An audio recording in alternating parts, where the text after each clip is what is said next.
Bonjour à toutes et à tous. Les salles d'arcade, ces merveilleux endroits où on pouvait claquer énormément d'argent rien qu'à avoir cette phrase, et qui nous changeait un petit peu de notre train-train quotidien au niveau des jeux de console. En effet, s'il y avait des bornes classiques, telles Pac-Man, il y avait également des bornes un peu plus exotiques, comme les jeux de tir, les jeux de football, les jeux de course automobile, course de moto, voire même de jet ski. Et pourtant, qui n'a pas rêvé d'avoir ça dans son salon? Et bien justement, l'arcade dans le salon, c'est un slogan de Sega. Puisque oui, Sega a développé énormément de jeux d'arcade, dont celui que nous allons parler aujourd'hui, avec cette magnifique borne, mais surtout sur la console Sega Saturn, je vais donc parler de Sega Rally. J'adore l'écran de démarrage de la Sega Saturn. Sega Rally, sorti en 1995, développé par Sega Sport et édité par Sega, forcément. Et déjà, rien que l'intro du jeu nous met dans l'ambiance. Une ligne de basse qui ravit le métalleux que je suis, une chouette intro avec une Celica et une Delta qui se tirent la bourre. Que demander de plus? Bref, lançons le jeu. Sega Rally Championship. Yeah!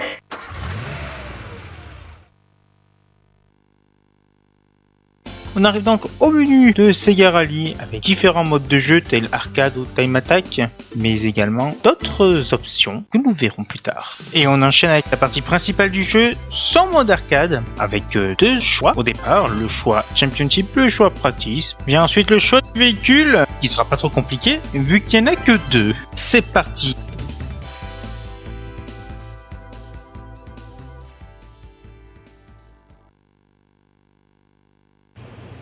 Merci public adoré, merci. Le but du jeu est double. Dans un premier temps, il faut finir le circuit dans le temps imparti. Sinon, c'est game over. Ensuite, il faut finir premier. Bah oui, quand même, hein. C'est un jeu de voiture, hein. Vous devez donc dépasser les 14 autres concurrents sur 3 différents circuits qui correspondent à un niveau de difficulté. Nous avons donc désert pour le mode facile, forêt pour le mode moyen, et montagne pour le mode difficile. J'ai dit 3, en fait il y en a une 4e. Si vous avez la chance de finir premier après les 3 circuits, vous allez avoir le fameux Extra Stage. Alors il s'agit de Lakeside et honnêtement je dirais que ce serait un circuit bêta. Et vous allez vite comprendre le pourquoi du comment. Magnifique ciel psychédélique. Alors le but du stage c'est très simple, il suffit de rester premier. Seul inconvénient c'est que le moindre choc sur les murs vous ralentit fortement, d'où la notion de circuit bêta. Alors que sur les autres pistes ce n'était pas le cas, à noter les décors un petit peu plus pauvres que les autres circuits. Mais ça nous y reviendrons plus tard. Bon c'est pas tout mais j'ai un Sega Rally à gagner moi. Ouais.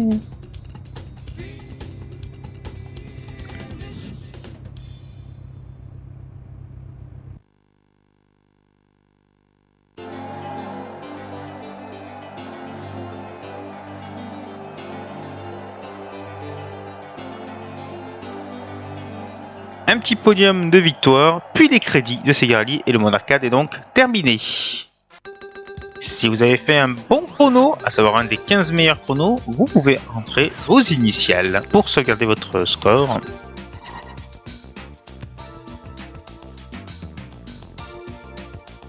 Pas mal. Bon, malgré tout, une fois que c'est fini, l'écran Game Over apparaît.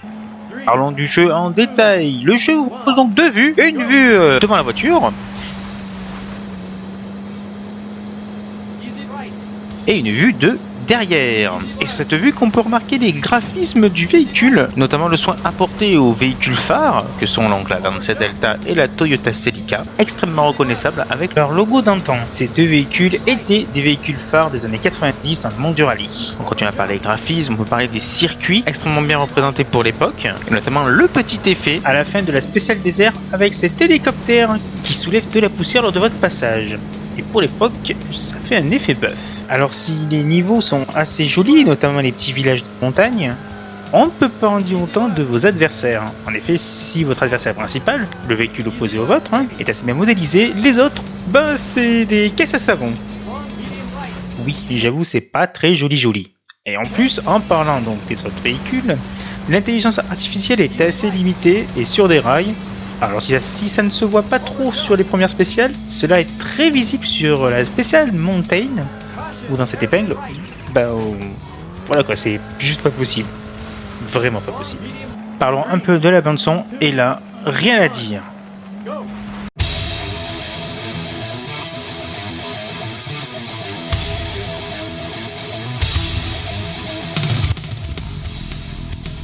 Enfin si, une chose, c'est super bon. Toutes les musiques des spéciales sont juste excellentes. Bon gros riff de guitare, un petit peu de synthé, bref, ça met vraiment dans l'ambiance. Bon, côté effet sonore également, le copilote, même s'il parle anglais dans des notes claires et précises. Mais bon, en même temps, c'est un jeu d'arcade et il n'y a pas plus de 10 virages dans le circuit. Mais bon, tous les fans de Sega retiennent juste cette note du copilote. Le très célèbre Very Long Easy Ride Baby. Alors oui, je suis vache, il y a une troisième voiture à débloquer. Il s'agit de la Lancia Stratos, qui est aussi puissante que peu maniable. Comme autre mode de jeu, il existe le Time Attack. Là, le système est simple. On choisit une voiture, une piste, 3 tours ou un nombre de tours illimité. Et c'est parti pour faire péter le chrono. On va s'intéresser aux autres lignes du menu, notamment le menu Car Settings, qui correspond en fait au réglage personnalisé de notre véhicule. Pour cela, c'est facile. On choisit un véhicule, puis on peut modifier la transmission, la direction, les pneus, les suspensions, etc. Vous pouvez également sauvegarder vos modifications pour avoir votre véhicule personnalisé. On passe maintenant à la ligne record, où là c'est tout simple, il s'agit d'afficher les meilleurs chronos, que ce soit en arcade et en time attack, selon le type de véhicule et selon le type de transmission. C'est aussi un bon moyen de vous la péter devant vos potes. On finit par le menu options, où là ça concerne les réglages du jeu. Alors on peut régler la direction là aussi, on peut également régler la difficulté du mode arcade, ainsi que la longueur de chaque circuit, on peut ajouter un fantôme et moult choses. Voilà. Il est temps de conclure sur Sega Rally Championship. Merci. Il est temps de conclure donc sur Sega Rally. Et donc pour cette conclusion, je ferai 2 points de vue. Un point de vue subjectif et un point de vue objectif. Le point de vue subjectif, c'est que le jeu est excellent. Une maniabilité aux petits oignons, des graphismes assez sympathiques.